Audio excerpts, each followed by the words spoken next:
Bueno, hoy día quiero que me acompañen a 1 Corintios 16. Voy a leer del 1 al 4, pero nos vamos a centrar solo en el versículo 2 esta mañana. Dice: en cuanto a la ofrenda para los santos, haced vosotros también de la manera que ordené en las iglesias de Galacia. Cada primer día de la semana, cada uno de vosotros ponga aparte algo, según haya prosperado, guardándolo para que cuando yo llegue no se recojan entonces ofrendas. Y cuando haya llegado, a quienes hubierais designado por carta, a estos enviaré para que lleven vuestro donativo a Jerusalén. Y si fuere propio que yo también vaya, irán conmigo. Amén. Oremos. Padre Santo, te ruego en el nombre de tu Hijo, tú seas bendiciendo tu palabra en nuestros corazones, abriendo tú nuestro entendimiento, Padre, para poder recibir tu palabra. Te damos gracias porque la tenemos escrita. Te damos gracias porque cada día podemos leerla, recordarla, meditarla, memorizarla, Padre. Y solo te ruego que tú seas bendiciendo esta iglesia, esta pequeña iglesia, a este pequeño remanente de creyentes en este lugar, con tu Santo Espíritu, Padre. Lo pedimos en el nombre del Señor Jesús. Amén. Bueno, hoy día, hermanos, quisiera hablarles sobre los principios apostólicos del dar. En nuestra enseñanza anterior vimos que el apóstol Pablo no cambia realmente de tema al pasar de la gloriosa doctrina de la resurrección en el capítulo 15 al tema de la ofrenda en el capítulo 16. Más bien nos muestra que toda verdad doctrinal debe producir en nosotros una transformación práctica en la vida, en cada creyente. La esperanza que nosotros tenemos futura no es para especular solamente, no es para dejarla en nuestra mente solamente, sino que es para moldear nuestra vida de manera más fiel al Señor en la vida presente. Y así como la seguridad de la resurrección redefine nuestras prioridades en la vida, también debe transformar la manera en que nosotros administramos lo que Dios nos ha dado. Y esto no es un principio nuevo. A lo largo de toda la Escritura, Dios ha enseñado que la relación con Él siempre se manifiesta en la manera en que su pueblo administra o usa sus bienes. En el Antiguo Testamento, Israel debía presentar sus primicias, debía presentar sus diezmos, debía presentar sus ofrendas, como una expresión concreta de que Jehová era el dueño de todo. Ahí usted puede revisar en su Biblia más tarde Deuteronomio 8, 17 al 18 o Proverbios 3, 9 al 10. No daban simplemente por obligación externa, no daban simplemente porque era una norma de la ley, sino como reconocimiento de la soberanía de Dios sobre su vida y sobre sus provisiones, sobre sus bienes. Sin embargo, aquellas prácticas apuntaban a una realidad mayor, no solo al dar en sí, sino también, o más precisamente, a un corazón rendido al Señor. Ahora, hoy día, en el nuevo pacto en el que estamos nosotros, esa verdad alcanza su máxima expresión. Ya no se trata de solo dar de lo que tenemos, sino de vivir como aquellos que han sido comprados por precio y cuya vida entera pertenece a Dios.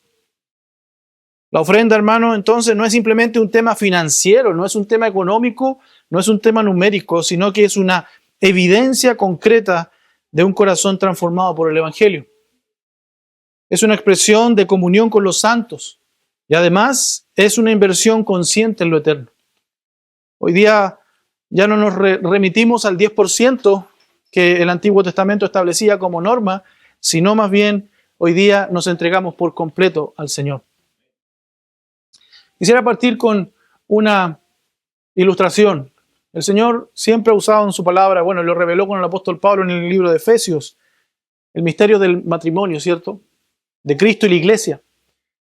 Cuando nosotros entramos en matrimonio con una persona, ya dejamos de ser dos personas y pasamos a ser una persona. Por lo tanto, yo a mi esposa no le puedo decir, esta plata es mía, o mi billetera es mía. Toma, ahí tienes para que tú decidas sobre eso, porque lo demás yo lo decido. Hoy día todo mi ser es de ella. Y no solo mi billetera, sino también mi cuerpo, sino también mis bienes y mis males. Todo es de ella. Ya no soy uno, ya no somos dos, somos uno. Y de la misma manera, hermanos, quien entrega su vida al Creador, quien entrega su vida a Cristo, ya no tiene reservas con Él, ya no tiene vida privada, ya no tiene una vida secular. Ahora es enteramente de Él. Y eso incluye nuestra billetera. Eso incluye nuestros bienes. Por eso es que al llegar ahora al versículo 2, Pablo no solo nos dirá qué debemos dar, sino que nos enseñará cómo se debe dar y cómo un creyente debe hacerlo, cuya vida y prioridad y afectos han sido radicalmente reordenados por la realidad de la resurrección y la esperanza de un reino venidero. Hoy día el apóstol Pablo nos va a enseñar cómo debemos nosotros dar y administrar nuestros bienes si realmente el Evangelio ha permeado toda nuestra vida. Si hemos sido regenerados por el Espíritu Santo, si realmente somos hijos de Dios, vamos a seguir estos principios. Y el primer principio que lo mencioné la semana pasada fue el principio del propósito de la ofrenda. Ahí en el versículo 1 de 1 Corintios 16. Bueno, el primer principio del propósito de la ofrenda. Dice el versículo 1 en cuanto a la ofrenda para los santos. ¿Para quién era la ofrenda? ¿Para quién es la ofrenda? Es para los santos. En ninguna parte de la Biblia, hermano, se ve que uno ofrende para el impío, o uno ofrende para el mundo, o uno ofrende para alguna caridad. Esas son donaciones, esas son cosas lindas. Tú no ofrendas para la Teletón. Tú donde ofrendas es para la familia del Señor. Es para el Señor, es para su reino. Ahora, el segundo principio, que paso inmediatamente a ese para no detenerme en el anterior, es el periodo de la ofrenda. El periodo de la ofrenda. El verso 2 dice, cada primer día de la semana. ¿Con qué ritmo nosotros debemos ofrendar? El versículo 2 añade claramente, cada primer día de la semana, cada uno de vosotros ponga aparte algo según haya prosperado. Y aquí Pablo establece el ritmo de la ofrenda. Y ese ritmo, hermano, no es casual. Está unido al día de la adoración, que ya voy a hacer mención a eso. Es semanalmente la forma en que todo creyente debe dar, al igual que como se reúne la iglesia local cada primer día de la semana. Y el primer día de la semana, hermano, hace referencia al día del Señor. La iglesia primitiva se reunía el primer día de la semana, que era el domingo. ¿En memoria de qué? De la resurrección de nuestro Señor Jesús. Juan 20:19, hermano, presenta a Jesús resucitado, que Él se aparece ¿qué día? Ante sus discípulos, el primer día de la semana. Cuando llegó la noche, dice, de aquel mismo día, el primero de la semana, estando las puertas cerradas en el lugar donde los discípulos estaban reunidos por miedo de los judíos, vino Jesús y puesto en medio les dijo, paz a vosotros. Fíjense, no se presentó el lunes, no se presentó el viernes ni el sábado, se presentó el primer día de la semana. Aunque para Israel el día sábado era el día del Señor. Aunque para Israel el día sábado era el día que ellos guardaban. Él se presentó el primer día de la semana. Y lo curioso y maravilloso, hermano, es que un poco más adelante, en el verso 26, vuelve a encontrarse con ellos 8 días después. Nuevamente, el mismo patrón. Dice, 8 días después estaban otra vez sus discípulos dentro y con ellos Tomás. Llegó Jesús, estando las puertas cerradas, y se puso en medio y les dijo, paz a vosotros. 8 días después, Jesús se presenta nuevamente el primer día de la semana con sus discípulos. Hermano, yo creo que cada día domingo el Señor se presenta aquí. Cada día domingo Él viene. Y cuando yo no puedo estar el día del Señor acá, estoy fallándole a la cita a mi Señor. Recuerde, hermano, que la Biblia nos enseña que Él une su voz a la nuestra para alabar al Señor. Recuerde que Él está escuchando la predicación del Evangelio. Él está actuando en los corazones de cada uno. Él está aquí. Si no fuera así, hermano, entonces no nos juntemos.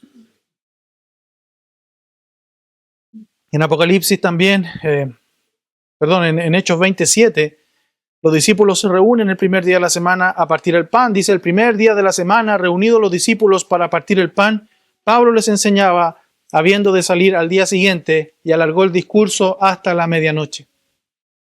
¿Se da cuenta? El primer día de la semana, ¿a qué se reunían los discípulos? A cenar. La Santa Cena la hacían cada semana. Por eso que hay iglesias, hermano, que cenan todas las semanas. Nosotros deberíamos cenar todas las semanas. Pero claro, para algunos es muy gravoso, para algunos es muy exigente, para algunos mejor una vez al año, así me santifico una vez al año solamente. En Apocalipsis 1:10 se ve también y es reconocido como el día del Señor. Dice la profecía en Apocalipsis, yo estaba en el Espíritu en el día del Señor y oí detrás de mí una gran voz como de trompeta. El día del Señor, que se atribuye al día al primer día de la semana. Entonces, ¿qué día es? Es el día del Señor. ¿Por qué estamos aquí esta mañana? Porque es el día del Señor. ¿Por qué no estamos en otro lugar? Porque es el día del Señor. ¿Por qué no estoy en mi cama descansando si estoy tan cansado? Porque es el día del Señor. ¿Por qué no estoy en mi trabajo ganando dinero? Porque es el día del Señor. ¿Se da cuenta? El punto, hermano, es que la ofrenda está íntimamente unida al acto de la adoración. Por eso el apóstol Pablo dice, cada primer día de la semana es parte del acto de adorar el entregar las ofrendas. No es un adorno romántico o una tincada del pastor de una iglesia. Entregar ofrendas es una expresión espiritual del culto. Es una evidencia externa de un cambio por el evangelio interno. Y esto, hermano, se puede imitar exteriormente, como es el caso de la iglesia en Jerusalén. ¿Recuerdan el caso de Ananías y Zafira en Hechos? Ananías y Zafira, hermano, tenían una apariencia de generosidad sin transformación real. Y este relato, hermano, ocurre en el contexto de una iglesia primitiva marcada por una generosidad genuina, donde muchos vendían sus propiedades para suplir la necesidad de los santos, porque había muchos pobres, porque habían hermanos que se habían quedado en esa ciudad, ya que habían sido salvados por el Señor y habían dejado sus posesiones. Estaban siendo perseguidos además, no tenían trabajo, estaban siendo denostados. Ellos estaban sufriendo una crisis económica por Cristo y además ellos estaban esperando que el Señor Jesús volviera pronto. Así lo relata Hechos capítulo 4, verso 32, cuando dice, y la multitud de los que habían creído eran de un corazón y de un alma. Y escuche bien, y ninguno decía ser suyo propio nada de lo que poseía, sino que tenían todas las cosas en común. Y con gran poder los apóstoles daban testimonio de la resurrección del Señor Jesús, y abundante gracia era sobre todos ellos. Así que no había entre ellos ningún necesitado, porque todos los que poseían heredades o casas las vendían y traían el precio de lo vendido y lo ponían a los pies de los apóstoles, y se repartía cada uno según su necesidad. Entonces José, a quien los apóstoles pusieron por sobrenombre Bernabé, que traducido es hijo de consolación, levita, natural de Chipre, como tenía una heredad, la vendió y trajo el precio y lo puso a los pies de los apóstoles. Bernabé, hermano, es un ejemplo de que él había dado todo el valor del campo como una expresión sincera de su fe. Él tenía una propiedad, él la vendió y entregó todo el valor para sus hermanos pobres. Pero inmediatamente después aparece un contraste real. En el capítulo 5, verso 1 y 2 dice, pero cierto hombre llamado Ananías con Zafira su mujer hizo lo mismo, vendió una heredad.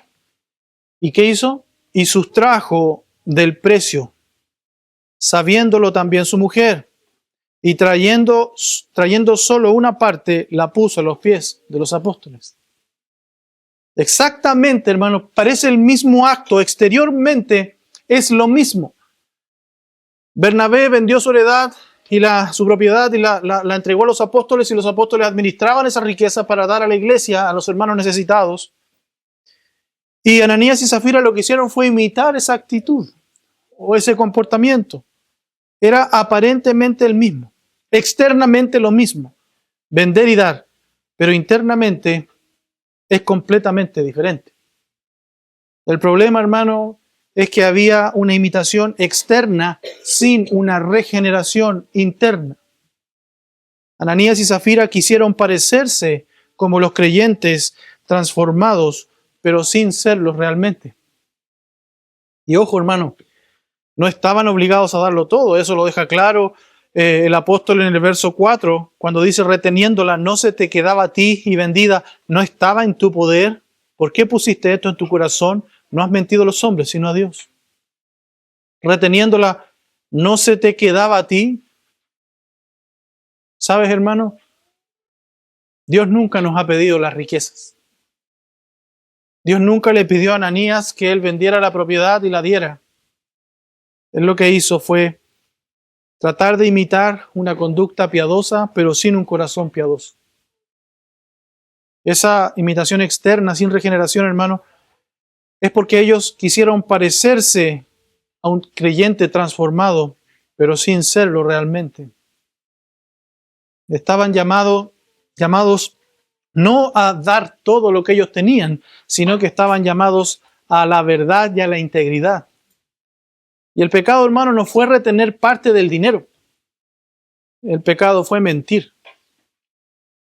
para aparentar una espiritualidad que no tenían. Pedro le dice en Hechos versículo 3, Ananías, ¿por qué llenó Satanás tu corazón?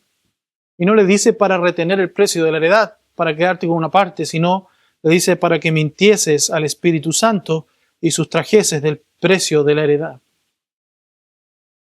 Para mí esto establece, hermano, un patrón y un principio profundo. Si yo determino en mi corazón dar una parte de mis ingresos en agradecimiento a Dios y yo retengo una parte por avaricia, por egoísmo, hermano, Dios lo sabe. Si tú propusiste en tu corazón dar cierta parte, no la retengas. Da. Ya vamos a ver que es proporcional también, pero da. Ten cuidado con venir aquí al alfolí y dejar una parte de la heredad y no dejar la heredad completa. Y no te digo vende tu propiedad y regala a la iglesia, no, lo que te estoy diciendo, de acuerdo a lo que propusiste en tu corazón, da con respecto a eso. Yo recuerdo cuando niño, cada vez que escuchaba con respecto al dar, algún pastor hacía el chiste de que metemos a la mano al bolsillo y decimos el primer billete que salga, y salía uno de 10,000 y decíamos, no, otro. 5,000, no. Hasta que salía el de Lucas y ahí ese voy a dar, generosamente. Hermano, tú sabes cuánto debes dar. Nosotros sabemos cuánto debemos dar. Dios no quiere nuestro dinero. Dios no quiere nuestra billetera porque Él necesite mantener su iglesia. Ya Dios tiene sostén y provisión para sus siervos y para su culto. Él lo que te da es la oportunidad de participar en agradecimiento con tus bienes. Es un acto de mayordomía. Y aquí vemos el principio clave, hermano. Ananías y Zafira intentaron imitar el fruto del Evangelio sin haber sido transformados por el Evangelio. Muchos por años pueden haber estado diezmando y ofrendando, pero sin ser realmente regenerados por el Espíritu Santo. Y la verdadera doctrina, hermano, produce una transformación real. Pero también existe la posibilidad de una religión externa sin regeneración interna. Ananías y Zafira dieron, pero no adoraron a Dios. Ananías y Zafira participaron en la iglesia, pero no se rindieron al Señor. Ananías y Zafira imitaron la generosidad, pero no tenían un corazón regenerado. Mis hermanos amados, no todo el que da ha entendido el Evangelio, pero todo el que ha entendido el Evangelio será transformado en su manera de dar. Toda persona. Ananías y Zafira nos recuerdan que es posible poner dinero a los pies de los apóstoles y al mismo tiempo tener el corazón lejos del Señor. Es posible imitar la generosidad sin haber experimentado la gracia, pero Dios no mira la cantidad, sino mira el corazón. Porque Dios, hermano, no los mató por haber retenido una parte de la heredad, porque Él no necesita el dinero de Ananías y Zafira, Él no lo necesitaba. Él los mató por haber mentido al Espíritu Santo. Él los mató por haber imitado una conducta que no había en su corazón. Ellos eran falsos creyentes, como hoy día hay falsos creyentes en las iglesias. Falsos creyentes que diezman, falsos creyentes que dan. Pero que ese diezmar y ese dar, hermano, no refleja la regeneración que hay en sus corazones. Otros ejemplos que vemos en la Escritura, por ejemplo, en Mateo 19, 16, 22, es el joven rico. El joven rico quería una vida eterna, pero no estaba dispuesto a soltar sus riquezas, porque no hubo una regeneración en su corazón. Simón el mago en Hechos 8:18 quiso comprar el poder de Dios porque él tenía solamente un interés espiritual falso, pero no había regeneración. Por lo tanto, hermanos míos, el dar se puede imitar. Pero además, vemos que la ofrenda debe ser regular, debe ser sistemática y debe ser individual. Versículo 2 de 1 Corintios 16 dice, cada primer día de la semana, cada uno de vosotros, no dice cada familia, ojo con eso, ponga aparte algo. No vale aquí de que el papá dio y nosotros no damos. ¿Ah? No, hermano, tú también debes dar. Pero pastor, yo tengo bajos ingresos. ¿Tienes que dar de acuerdo a lo que Dios propuso en tu corazón? recuerda lo que propusiste en tu corazón. Hermano, debe ser regular, debe ser sistemático, debe ser individual. Pablo dice cada primer día de la semana, y esta expresión, hermano, era la forma habitual de que los judíos designaban el día del Señor, llamado domingo. Y este día, hermano, se convirtió en el día distintivo de la reunión de la iglesia cristiana local, porque fue el día de la resurrección del Señor Jesús. Como dice Hechos 27, el primer día de la semana, reunidos los discípulos para partir el pan. Ese día se reúnen los creyentes para partir el pan. De manera que el domingo, hermano, pasó a ser el día de adoración. El domingo pasó a ser el día de comunión. El domingo pasó a ser el día en que recordamos el triunfo de nuestro Señor Jesús sobre la muerte. Y por lo tanto, Pablo sitúa la ofrenda dentro del marco del culto de la reunión de la iglesia local. Y durante la semana, hermano, habían reuniones en casas, claro está. Dicho sea de paso, la reunión del día miércoles que nosotros tenemos acá no es bíblica. Esa reunión, hermano, no es obligación. La podemos suspender y por eso muchas veces la hemos suspendido. Porque la reunión que es obligatoria es la del día domingo. Ese día se reúne la iglesia a orar. El día miércoles venimos porque supuestamente no necesitamos estar reunidos un día más en la semana. Pero bien podríamos estar reunidos todos los días o ningún día. Eso solamente depende de nosotros. Entonces, habían en la semana reuniones en casas, pero el día principal de la reunión congregacional era el día domingo, el día del Señor. Por eso la ofrenda, hermano, debía recogerse en la reunión dominical como parte integral del culto. Y con esto, hermano, quiero hacer un breve paréntesis para mencionar cuáles son las 7 actividades que toda iglesia local debe cumplir un día del Señor. Las 7 actividades que cada domingo la iglesia local debe guardar son, en primer lugar, la predicación de la palabra. Recordemos que 2 Timoteo 4:2 dice que prediques la palabra. Hechos 27, Pablo enseña que cuando la iglesia se reunían, se enseñaba la palabra. Nehemías 8:8 nos habla de una exposición clara del texto cuando dice, y leían en el libro de la ley de Dios claramente y ponían el sentido de modo que entendiesen la lectura. Eso es predicación expositiva. Leer, explicar y entender. En segundo lugar, la segunda actividad que toda iglesia debe llevar un día domingo, hermanos, es la oración congregacional.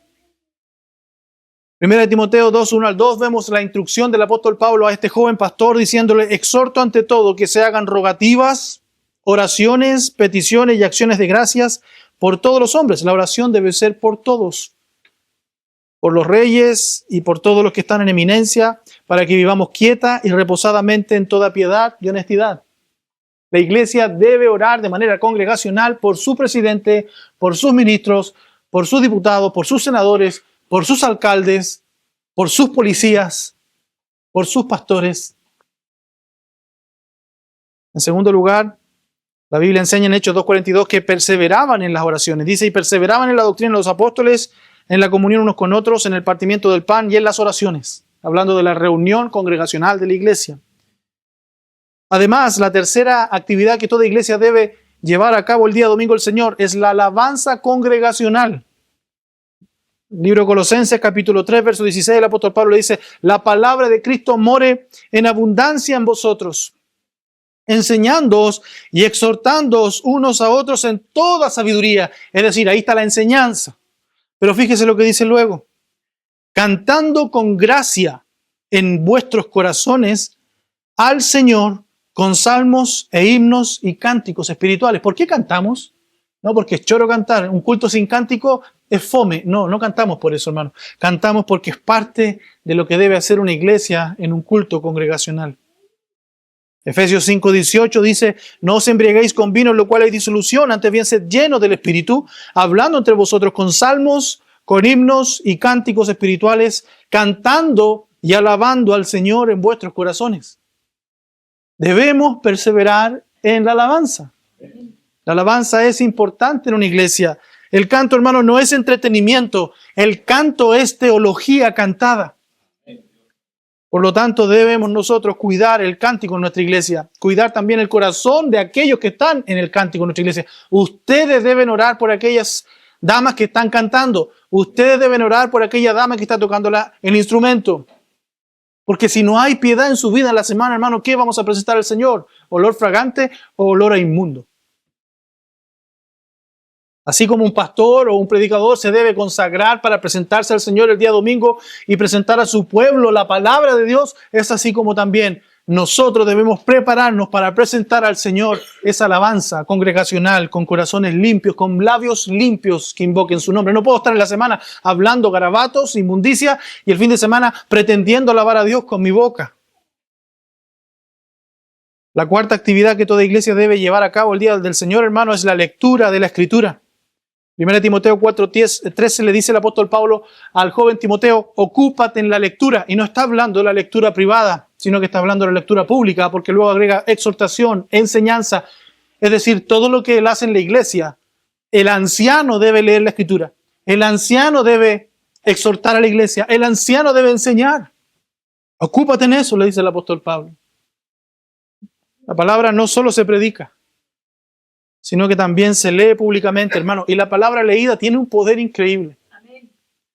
La palabra leída en voz alta en una congregación. Hermano, déjeme decirle que es la voz de Dios, hablándonos a nosotros a través de ella. Su Santo Espíritu usándola para convencernos de pecado, justicia y juicio, para santificar nuestras vidas, limpiándonos con su palabra. Se debe leer la Escritura de manera pública. En quinto lugar, debemos guardar también las ordenanzas, que bien sabemos que son los sacramentos, que es la cena del Señor. Cada día domingo debemos cenar. Y yo no sé usted, pero yo creo que al final vamos a terminar cenando todos los domingos. Porque cada día del Señor tenemos que partir el pan. Cada día del Señor tenemos que estar en comunión. La cena del Señor se lleva cada primer día de la semana. Es un recuerdo visible del Evangelio. Es un llamado a la santidad para la iglesia. Es una exigencia que yo me pongo para estar en comunión con mis hermanos. Y en segundo lugar, cuando corresponda, también debemos celebrar el bautismo, que es una señal pública de la identificación con Cristo de aquel nuevo creyente. En sexto lugar, lo que debe hacer una iglesia cada día domingo, hermanos, ofrendar. Cada primer día de la semana, 1 Corintios 16:2, lo que estamos estudiando, 2 Corintios 9:7, cada uno dé como propuso en su corazón, dice, no con tristeza ni por necesidad, porque Dios ama. ¿A quién? Al dador alegre. Es un acto, el dar, hermano, el dar es un acto de adoración. No, si yo canto en la iglesia, ¿sí? ¿Tú cantas? No, yo adoro. Hermano, esto me hace pensar tanto en aquellos que dicen que no necesitan iglesia para servir al Señor. ¿Dónde más puedes hacer estas cosas? ¿En tu casa? En tu casa puedes leer la Biblia de manera congregacional. En tu casa puedes orar de manera congregacional. En tu casa puedes dar de manera de agradecimiento como un acto de agradecimiento al Señor. ¿Dónde tú celebras todas estas actividades de una iglesia local si no es en la iglesia local? Hermano, es imposible que nosotros podamos servir al Señor y agradarle a Él si no nos congregamos. Es imposible. Es un acto de adoración. Dar aquí en el alfolí es un acto de adoración. Cuando tú das tu ofrenda al Señor es un acto de adoración. Cuando tú te das en tiempo, en esfuerzo. Yo cada domingo que veo, hermano, que vengo en el auto, miro las cámaras. Principalmente para ver si no hay un auto estacionado ahí. Que un tiempo estuvimos harto con un vecino ahí que se estacionaba su auto. Y cada vez que veo un hermano barriendo afuera, cada vez que veo un hermano temprano abriendo el local, yo le digo, Señor, gloria a ti. ¿Por qué no lo está haciendo por mí? Porque Él está dando de su tiempo. Algunos llegamos justito, unos minutitos antes, unos minutitos después, lo que demuestra solamente que hay desinterés en nuestro corazón. Porque claramente, hermanos, todos tenemos 24 horas en el día. El tema es cómo lo administramos. Cuando yo llego tarde, cuando yo llego justo a la hora es llegar tarde, como dicen los ingleses. 5 minutos antes, llegar a la hora es llegar tarde. 5 minutos antes, llegar a la hora. Por lo tanto, hermano, cuando aquel hermano quiere dar, hermano, no le está dando un nombre, le está dando al Señor su tiempo, sus recursos, sus talentos, sus dones. Es un acto de adoración, el ofrendar, no es un trámite. Y la séptima actividad que toda iglesia local debe llevar cada día al Señor es la comunión, la famosa koinonía. Hechos 2:42 nos habla acerca de la comunión que tenían los hermanos. O como dice Hebreos 10:24, y considerémonos unos a otros para estimularnos al amor y a las buenas obras. Escuche, no dejando de congregarnos, como algunos tienen por costumbre, sino exhortándonos, y tanto más cuanto veis que aquel día se acerca. ¿Para qué yo me congrego? Para poder estimular a mi hermano al amor y a las buenas obras. Yo quiero estimularte, hermano, a que ames más a Dios, ames más a tu esposa, ames más a tus hijos, ames más tu iglesia, ames más su palabra y por lo tanto tengas buenas obras en tu vida. Pero ¿cómo lo ven muchos cristianos? No necesito ir a la iglesia. Porque en este momento no necesito ser estimulado. Porque todos los centran en ellos. Qué egoísta, hermano. Qué egoísta. Y cada vez que yo he conversado con un hermano que falta o que falla o que empieza a fallar, yo le digo, hermano, ¿por qué no vino el domingo? No, es que tuve que trabajar. Hermano, ¿no hay algún hermano que ese día no necesitaba de sus palabras de aliento? ¿Por qué no vino el miércoles? No, porque no necesito nada. No tengo nada por lo que pedir y orar. Estoy súper bien. ¿Y tus hermanos que están en necesidad? ¿Tus hermanos que necesitan tu oración? La comunión, hermano, no se puede llevar en casa. La comunión no se puede llevar en tu habitación. La iglesia, hermano, no es un evento, no es un show de domingo. Nosotros no preparamos un show para que tú vengas a ver un show. La iglesia, hermano, es la familia espiritual de Dios. Son sus hijos reunidos en su nombre y compartiendo unos con otros. Por lo tanto, hermanos, para cerrar este paréntesis, el culto cristiano tiene una estructura sencilla, pero profunda. Porque Dios habla a su pueblo en el culto público y el pueblo responde a Dios. ¿Sabía usted? Hay dos direcciones. Una de Dios hacia su pueblo y otra del pueblo hacia Dios. Cuando Dios habla, es cuando se lee su palabra y cuando se predica su palabra. Y cuando el pueblo responde, es cuando la iglesia ora, cuando la iglesia canta y cuando la iglesia ofrenda. Y por lo tanto, de esa manera lo que hace Dios es confirmar a través de las ordenanzas. Porque Él dice, he aquí yo estoy con ustedes, en mi mesa, en mi cena. Él confirma a través de la salvación de almas y el bautismo de nuevos creyentes. Y por lo tanto, hermanos, la iglesia vive en comunión con Dios y en comunión entre ellos. Eso es la iglesia. Dios habla y su pueblo responde. Eso es el culto. Dios hablando y su pueblo respondiendo. Ahora el punto de hoy día es, ¿cómo estás respondiendo tú con tu bolsillo? Bueno, por algo no teníamos micrófono. El punto de hoy día es la ofrenda. Pablo dice, volviendo a 1 Corintios 16:2, cada uno de vosotros, hermano. La segunda exigencia o demanda del apóstol Pablo es individualidad. La ofrenda, hermano, es personal. No hay excepciones. Todos pueden y deben participar. Pero tú me puedes decir, pero pastor, yo soy pobre. Porque hay personas que yo he visto en las iglesias, no lo he visto acá, pero lo he visto en otras iglesias, que nunca dan porque se consideran pobres. Nunca están ofrendando porque se consideran pobres. Pero hermanos, veamos el ejemplo de unos hermanos en el libro 2 de Corintios 8:1. Asimismo, hermanos, dice, os hacemos saber la gracia de Dios que se ha dado a las iglesias de Macedonia, que en grande prueba de tribulación, la abundancia de su gozo y su profunda pobreza abundaron en riquezas de su generosidad. Pues doy testimonio de que con agrado han dado conforme a sus fuerzas y aún más allá de sus fuerzas, pidiéndonos con muchos ruegos que les concediésemos el privilegio de participar en este servicio para los santos. Hermanos, me llama profundamente la atención que hoy día la gente piense que por pertenecer a un WhatsApp de una iglesia cree que es miembro de la iglesia. Que por pertenecer a un WhatsApp son hijos de Dios.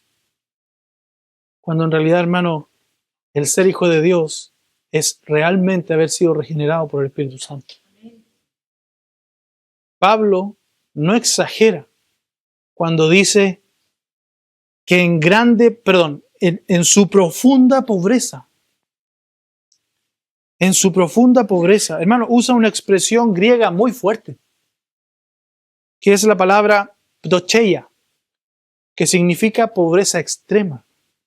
Estos hermanos estaban literalmente en una pobreza extrema, y esta palabra describe a alguien que no tiene nada, pero hermano, nada, que literalmente depende de otros para vivir. Esta palabra griega describe a un mendigo, alguien que no tiene un refrigerador para ir y sacar un pedazo de carne, alguien que no tiene una alacena para sacar unos fideos y poder hacerse una comida. Es alguien que literalmente no tiene nada, que vive de una limosna. Si le dan, come. Si no le dan, no come. Una profunda pobreza. Eran hermanos que vivían en una zona que estaba económicamente deprimida. No como la prosperidad de los corintios. Ellos vivían en un país, por decirlo así, económicamente rico. Estos hermanos, muchos de ellos eran esclavos, o lo máximo eran de clase muy baja. En términos modernos, hermanos, no era tener poco, no era ser pobre como la pobreza que vemos hoy día. Era escasez real, porque en ese lugar no habían provisiones. Era como ver a un hermano hoy día en el país comunista, Venezuela, no teniendo que dar de comida a sus hijos, no pudiendo comprar más, no habiendo los negocios más para poder comprar. Eso describe a estos hermanos de Macedonia. No era que tuviesen poco, no era que solamente comían fideo todos los días, no era que tenían que andar a pata, pero andaban en locomoción colectiva. Era que no tenían que comer.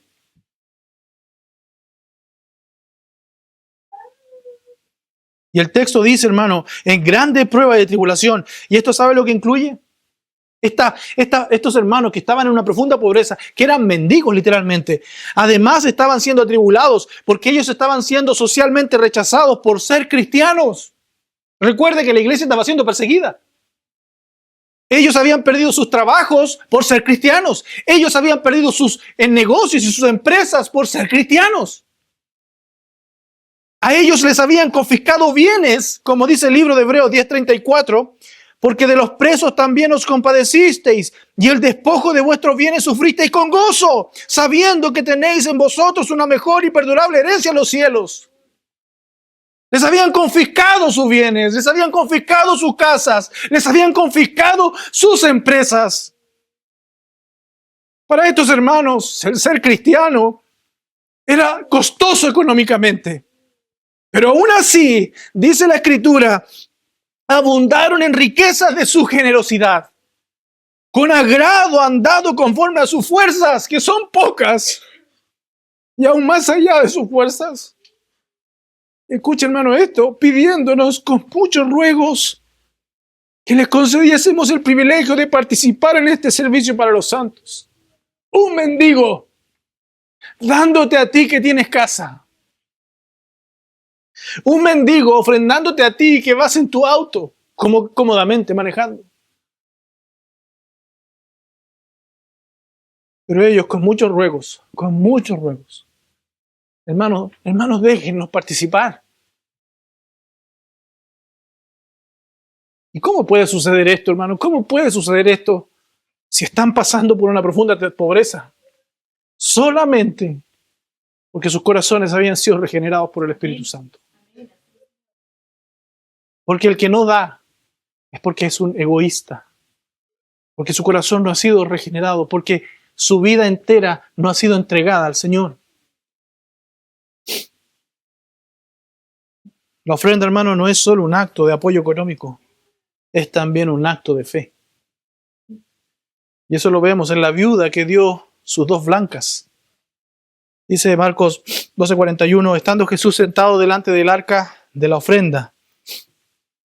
Fíjense lo que estaba haciendo el Señor Jesús. Estaba sentado delante de esto, por decirlo así, donde la gente llevaba sus ofrendas. Miraba cómo el pueblo echaba dinero en el arca. Miraban cómo el pueblo echaba dinero en el arca. Y muchos ricos echaban mucho. Y vino una viuda pobre y echó 2 blancas, o sea, un cuadrante. Y entonces, llamando a sus discípulos, les dijo, imagínense ese contexto, hermano. El Señor Jesús observando el lugar de la ofrenda, viendo a gente dando tanto dinero, tantas ofrendas. Quizás, yo me imagino, no sé, un bin completo de frutos, otro, un ganado, no sé, otro oro. El Señor Jesús, observando todo eso, vio entre medio de esa muchedumbre, entre medio de esa abundancia, a una mujer viuda, que seguramente no se destacaba por lo grande que ella traía o por el oro que ella traía. Ella solamente dio 2 moneditas, 2 blancas. Entonces el Señor Jesús, llamando a sus discípulos, les dijo, de cierto os digo que esta viuda pobre echó más que todos los que han echado en el arca. Porque todos han echado de lo que les sobra. Pero esta, de su pobreza, echó todo lo que tenía, todo su sustento. ¿Cuánto ganas en el mes, hermano? Gano $1.000.000, pastor. Anda y ese millón llévalo al lugar de la ofrenda. El día 1 del mes. No, ¿cómo, pastor? Si yo soy responsable de una familia, yo tengo que sostener a mi familia. Bueno, eso hizo de la viuda. Pero esa viuda no tenía un trabajo que el próximo mes le iban a pagar un sueldo. Esa viuda no tenía un esposo que le pudiese dar y depositar en su tarjeta. Esa viuda no tenía quizá hijos que la sostuviesen. Esa viuda no tenía riquezas en su casa, ni oro enterrado en el suelo, porque Jesús sabe todo. Porque Jesús sabía y conocía todo. Él sabía que era todo lo que tenía. Es decir, no tenía nada más. Y era todo lo que ella tenía para sustentarse a sí misma. Hermano, ella no dio porque le sobrara esas 2 blancas, sino porque confiaba en que el Dios que sostiene a la viuda y al huérfano la iba a sostener. Ella dio porque creía en Dios. Porque el Salmo 146:9 dice, Jehová guarda a los extranjeros, al huérfano y a la viuda sostiene, y el camino de los impíos trastorna. Por un lado, sostiene a la viuda, sostiene al huérfano, y por otro lado, el camino de los impíos los trastorna. Ella creía que Dios la iba a sostener. Porque el ofrendar no es solamente un acto de generosidad, sino también es un acto de fe, hermano. Por eso que esa broma que yo hacía al principio de que saco el billete de 10.000, no, mucho, es que en realidad es cierto. Nosotros damos de acuerdo a lo que nos sobra, ¿o no? No damos como esta viuda. Pero yo te pregunto, si toda tu vida y todo tu ser ha sido entregado al Señor, ¿le vas a negar algo?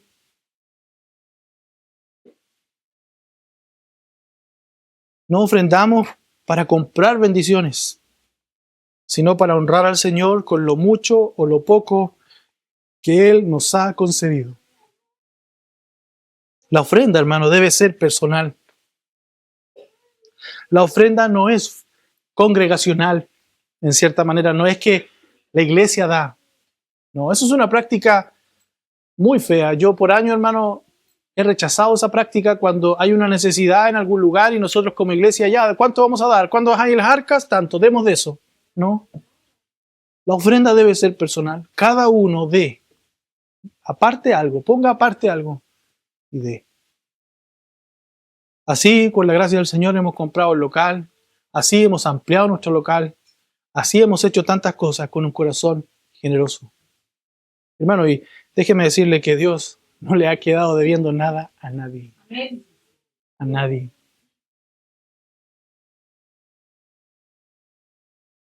No, honramos al Señor con lo mucho, honramos al Señor con lo poco. Pero déjame decirte que Dios sabe cuánto estás dando. Dios lo sabe. La ofrenda, hermano, debe ser personal, porque la ofrenda es parte del ejercicio sacerdotal de todos los creyentes. La ofrenda se debe celebrar en el culto público porque es parte de la adoración. Así como tú tomas tu Biblia el día domingo para venir a la iglesia, debieras tomar aparte algo para venir a la iglesia. Y decir, Señor, esto voy a ofrendar por lo que tú me has prosperado esta semana. En un acto de adoración, en un acto de agradecimiento lo doy. Yo, hermano, un tiempo animé a la iglesia a que sus diezmos vinieran y en una oración los entregaran al Señor. Pero claro, se vuelve muy vistoso. Pero algunos hermanos lo hacían. Algunos hermanos venían y oraban antes de entregar su diezmo, dándole gracias al Señor por la provisión del mes. O dándole al Señor la ofrenda, dándole gracias en su corazón por la provisión del mes. Haciendo una oración aquí. Porque es un acto de adoración. No es una cuenta que se paga. Yo pago la cuenta de Netflix por mi tarjeta. Pero yo no pago por mi tarjeta el diezmo. Yo lo traigo como ofrenda, dando gracias al Señor por ello. Bueno, hoy día el diezmo no está vigente, pero sí lo tomamos como principio, pero no es el tema de hoy día. Pablo, hermano, no quiere colectas improvisadas en la iglesia al momento de su llegada, quiere una disciplina constante cada primer día de la semana. El dar no debe depender del impulso emocional, porque después de esta enseñanza capaz que todos queramos dar todo lo que tenemos. Pastor sabe que yo tenía un dinero ahorrado, pero yo lo quiero dar. No, hermano, no hagamos eso. No hagamos eso. Tiene que ser ordenado, debe ser constante, debe ser una disciplina semanal. El dar no debe depender del impulso de la emoción, de campañas momentáneas, ni de las manipulaciones sentimentales del pastor. Debe brotar de una mayordomía regular. Debe brotar de una mayordomía que está consciente y que es ordenada. La lógica es profundamente pastoral, hermano. Dios quiere que su pueblo enfrente de manera constante la realidad de cómo administra lo que Él les ha confiado. El uso del dinero, hermano, ¿sabe lo que revela? Tu corazón. Es tu corazón. Yo por muchos años, hermano, tuve mi corazón enfocado solo en mí. Gastaba mucho en mí, en mis deseos, en mis apetitos, en mis placeres. Pero en el tiempo me he dado cuenta cuán egoísta he sido. Y por eso el Señor Jesús enseñó que no se puede servir a Dios y a las riquezas. En Lucas 16:11, el Señor Jesús plantea que quien no es fiel en las riquezas injustas no será confiable para recibir las verdaderas. Dice, pues si en las riquezas injustas no fuisteis fieles, ¿quién os confiará lo verdadero? El uso fiel en las riquezas terrenales, hermanos, se conecta en repetidas ocasiones con la acumulación de tesoros en el cielo. Lucas 12:33 dice, vended lo que poseéis y dad limosna, haceos bolsas que no se envejezcan, tesoro en los cielos que no se agoten, donde el ladrón no llega ni polilla destruye. Él está hablando de que debemos vender nuestras cosas y darlo para el necesitado, y de esa manera vamos a hacer una bolsa que no se envejezca. Es una bolsa en los cielos. Es un tesoro en los cielos. En el cielo, hermano, no se agotan las cosas. En el cielo no hay ladrones que roben. En el cielo no hay polillas que destruyan. En el cielo no hay óxido que deteriore las cosas. Lucas 18:22, Jesús dice, Jesús oyendo esto le dijo, aún te falta una cosa, vende todo lo que tienes y dalo a los pobres y tendrás tesoro en el cielo y ven y sígueme. ¿A quién se lo dijo? Al joven rico. Y él se fue triste porque tenía muchas posesiones. Él no quería despegarse de esas posesiones porque él valoraba esas posesiones. Y hermano, eso es precisamente lo que nosotros debemos hacer. Hacer tesoros en el cielo, desprendernos de lo material en esta tierra. Y no te digo, vende lo que tienes y vive en la calle. No, ¿cuál es tu prioridad? ¿Cuál es tu prioridad? Muchos de nosotros, hermanos, no nos vamos tristes del lado del Señor, sino que nos quedamos tristes en casa porque tenemos muchas posesiones. Nos quedamos tristes en nuestros trabajos porque tenemos muchas posesiones. Nos quedamos tristes en nuestras empresas porque tenemos muchas posesiones. La perspectiva de las personas en cuanto al dinero y su consecuente fidelidad o infidelidad, hermano, tiene implicaciones para su recompensa eterna. Jesús preguntó, pues si las riquezas injustas no fuisteis fieles, ¿quién os confiará lo verdadero? Y es absurdo imaginar, hermano, que Dios recompensará a quienes de manera pecaminosa desprecian su oportunidad de ser fieles en las riquezas injustas de esta vida. Esas riquezas injustas son lo material. Son las cosas que tenemos acá. Si no somos capaces de ser buenos mayordomos con lo que Dios nos permite poder administrar en esta tierra, ¿usted cree que Dios nos va a dar cosas eternas?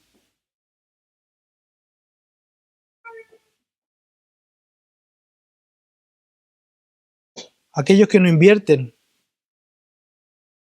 su riqueza en la obra de redención se empobrecen para siempre. La recompensa eterna, hermanos, llega a quienes son fieles con las riquezas injustas, a quienes han sido fieles y periódicos en el dar, a quienes son buenos administradores con las riquezas de este mundo. Han sido fieles en dar. Hermano, la gloria sea para el Señor, pero en esta iglesia hay hermanos que son fieles en sus diezmos y ofrendas. Y Dios lo va a considerar. Dios lo va a considerar.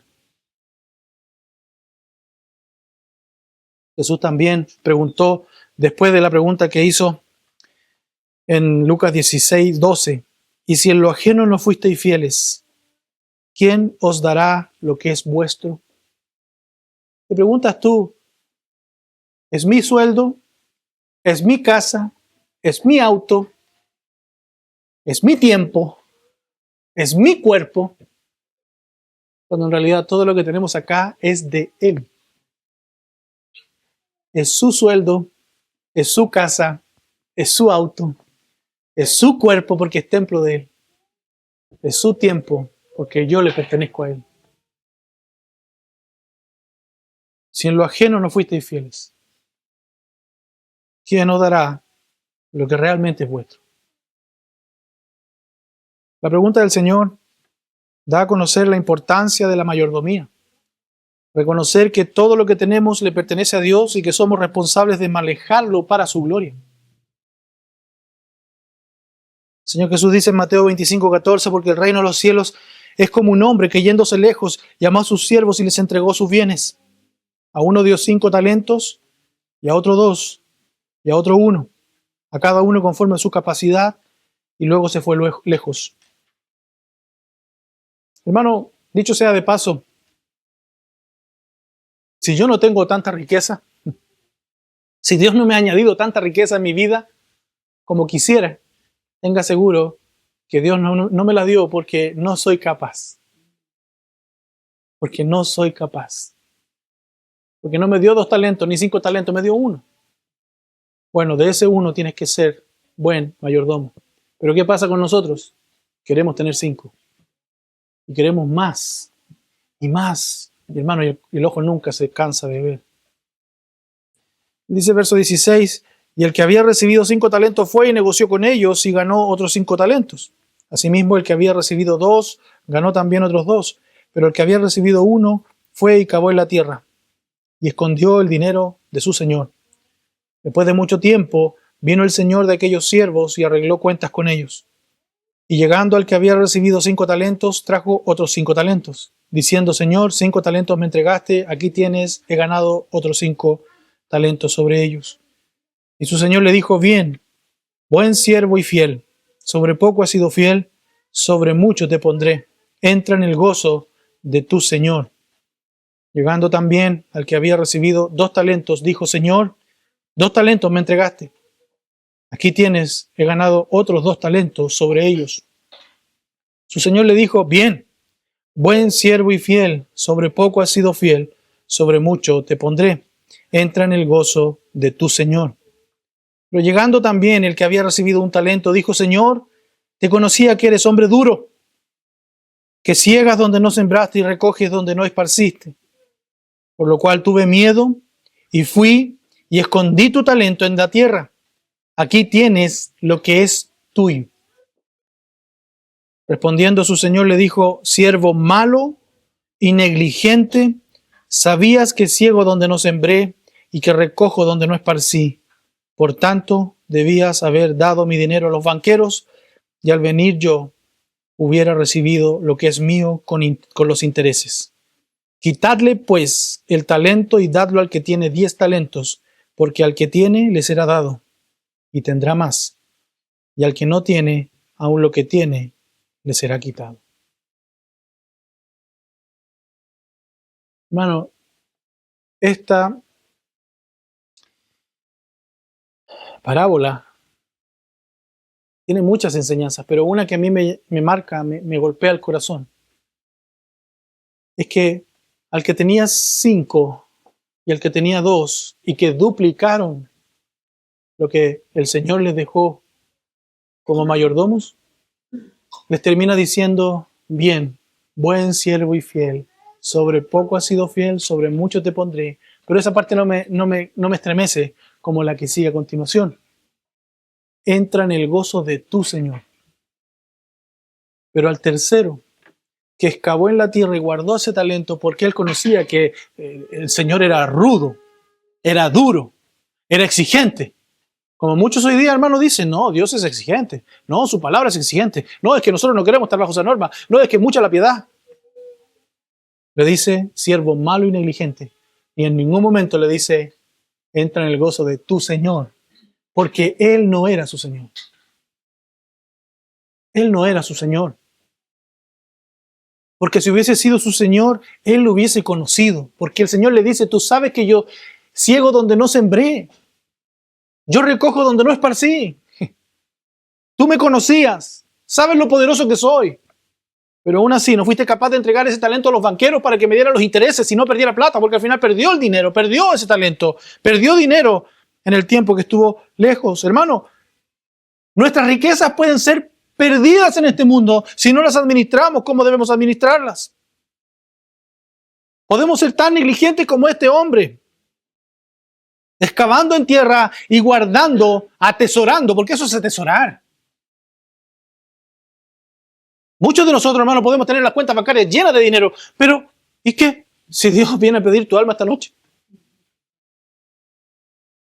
A mí una cosa que me enseñó mi papá, me dijo: hijo, tú vas a trabajar por tu familia, para tu familia. Bueno, le faltó una parte, para el Señor. Pero siempre he aplicado esa norma en mi familia. Bueno, yo no guardo plata en la cuenta corriente. Yo no tengo millones ahorrados. Y si tengo algo, le digo: familia, tenemos un excedente, tenemos un poco, vamos a la playa, vamos a comer a un restaurante, compremos para la casa esto, porque yo trabajo para ellos. Yo no atesoro en esta tierra, hermano. Si hoy día me mata el Señor, ¿de qué sirve todo lo que tengo? Se va a podrir. En mi casa vivirán otras personas. Y por lo demás, Dios en algún momento va a destruir todo con fuego. Pero ¿qué pasa con muchos creyentes? Atesoran, atesoran, atesoran. Yo conocí un hombre joven que tiene una pequeña empresa, que él se descompone cuando tiene menos de cierta cifra en su cuenta corriente. Él siempre tiene que tener cierta cifra en su cuenta corriente, porque si no tiene menos, hermano, se deprime, se angustia, se sofoca, porque su amor y su tesoro está ahí. Porque él quiere esconder, quiere atesorar ese dinero. Cuando en realidad, hermano, no nos damos cuenta que nosotros somos mayordomos de este Señor poderoso, hermano, y dueño de todo. Dueño de todo. Estoy seguro que estos hombres que esos 2 talentos tuvo que invertir, en algún momento tuvo que desprenderse de ellos para hacer una inversión y correr el riesgo de perder. Pero ahí practicó su fe. ¿Cuántas veces nosotros vamos a practicar nuestra fe? Dando de lo que supuestamente no tenemos. ¿Sabe qué? Cuando yo envío a mi hijo a comprar al supermercado o al negocio de la esquina y lo envío con 10,000 pesos, mi hijo puede decir, ¿qué voy a hacer con estos 10,000 pesos? Voy a comprar más barato para quedarme con el saldo, ¿no? ¿Va a hacer eso mi hijo? A propósito, no me he dado vuelta. Voy a comprar barato para quedarme con, ojalá, 5,000 pesos. No. Voy a comprar lo que me pidieron que comprara, lo que mi papá me pidió. Y luego el vuelto se lo voy a dar a él.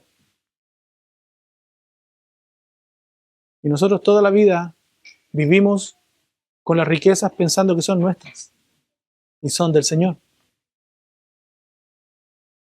Porque algún día vamos a tener que entregarle de vuelta todo lo que Él nos entregó a administrar.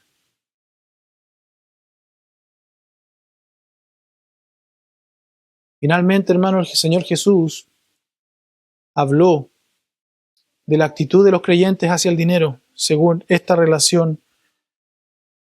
según la relación del dinero y Dios, usando otro ejemplo obvio y de sentido común en Lucas 16:13. Ningún siervo puede servir a 2 señores, porque o aborrecerá al uno y amará al otro, o estimará al uno y menospreciará al otro. No podéis servir a Dios y a las riquezas. ¿Sabes cómo puedes ver si realmente tú estás estimando a Dios siquiera? Porque en primero habla de amor y de aborrecer, pero luego habla de estimar y de menospreciar. Pero cada vez que tú estimes más el dinero que a Dios, es que tú, hermano, vas por un camino equivocado. Tú vas a llegar a aborrecer a Dios por amar ese dinero. La Biblia dice, raíz de todos los males es el amor al dinero, el cual codiciando algunos se extraviaron de la fe y fueron traspasados de muchos dolores. Ninguno puede servir a 2 señores, porque o amará a uno y menospreciará a otro, odiará al otro, perdón, o estimará a uno y menospreciará al otro. ¿Y sabe cómo yo lo veo reflejado esto en nuestra vida muchas veces? El trabajo. ¿Cuántos de nosotros estimamos nuestro trabajo y menospreciamos a Dios el día domingo? ¿Por qué no viniste, hermana? Tuve que trabajar. Y lo cuentan como si fuera honroso. Lo que debemos hacer es orar para que en ese corazón Dios sea tan amado que el dinero sea aborrecido. Porque en un corazón donde Dios se ama, el dinero se aborrece. Cuando habla de ningún siervo puede servir, esa palabra es deuleo, que significa servir, y es una referencia a servir como esclavo. Ninguno puede ser esclavo. Los esclavos, hermano, a diferencia de los trabajadores modernos, no tenían la opción de trabajar en un segundo trabajo o para un segundo empleador. Eran propiedad absoluta de su amo, que tenía control absoluto, singular, sobre ellos. Este tipo de servicio exclusivo, hermano, no se podía prestar a 2 amos al mismo tiempo. Por eso el Señor Jesús dice, o eres esclavo del dinero, o eres esclavo de Dios. Pero no puedes servir a los 2. La forma en que nosotros administramos nuestros bienes demuestra de quién somos esclavos. De igual forma, hermano, una persona no puede servir a Dios y a las riquezas materiales. Dios y las riquezas no pueden ser cogobernantes en el mismo corazón. Porque como Juan Calvino señala en su comentario sobre el pasaje paralelo de Mateo 6:24, dice, donde las riquezas tienen dominio del corazón, Dios ha perdido su autoridad.